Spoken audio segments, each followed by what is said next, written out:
Ayan, good morning! Today, gagawa tayo ng green goddess salad for dinner. Ipinarepair ko na siya today kasi mamaya busy na tayo and maraming appointment sa hapon para kay Cooper. Meron siyang dance class and meron siyang appointment sa doctor kasama si Liam at bigay ko siya sa nanay niya mamaya. Gawa tayo ng salad for dinner tonight. Ito, basil and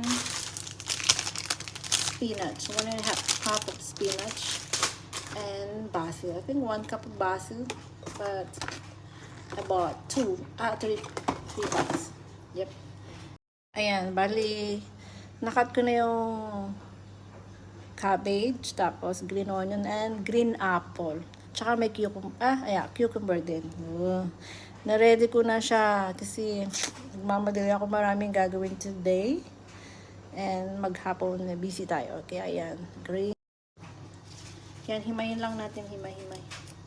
Bali, ang sangkap nito marami. Meron siyang, may garlic, may walnuts. I-blend natin dyan, mix together.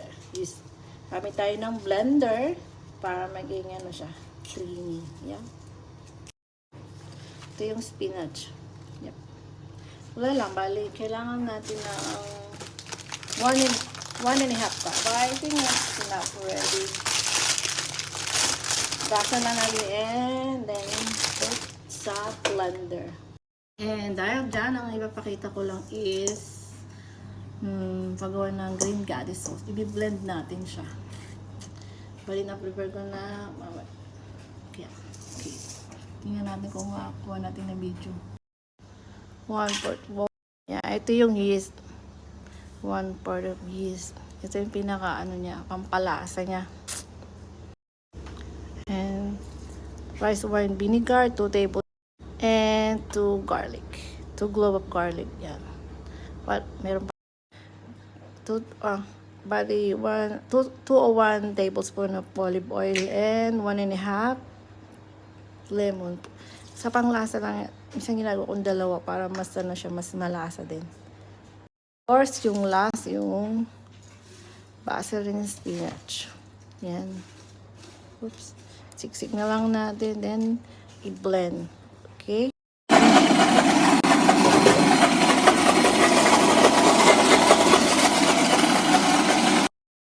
Ayan, ito na siya.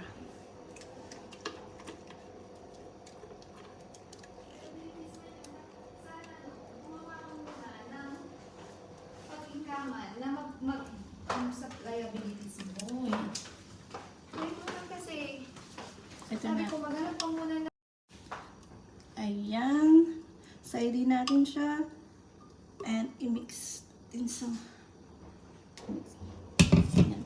Kaya kung may tanong lang kayo, tanong nyo lang sa akin kung paano yung mga gulay. Kung ano yung mga other ingredients pa.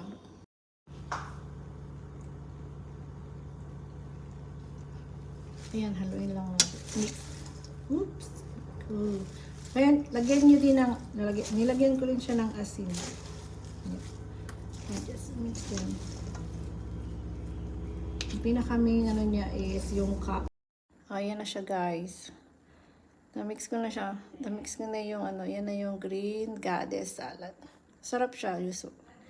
Actually, masarap talaga siya. Gusto ko siya. Okay, done for today. Thank you. Meron tayo.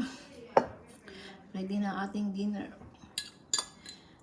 Yung iba, mamaya ko na gagawin. Pero ito kailangan parang mas maganda yung lasa niya. Magpababad yung sauce niya sa maghapon. Bye! Thank you for today.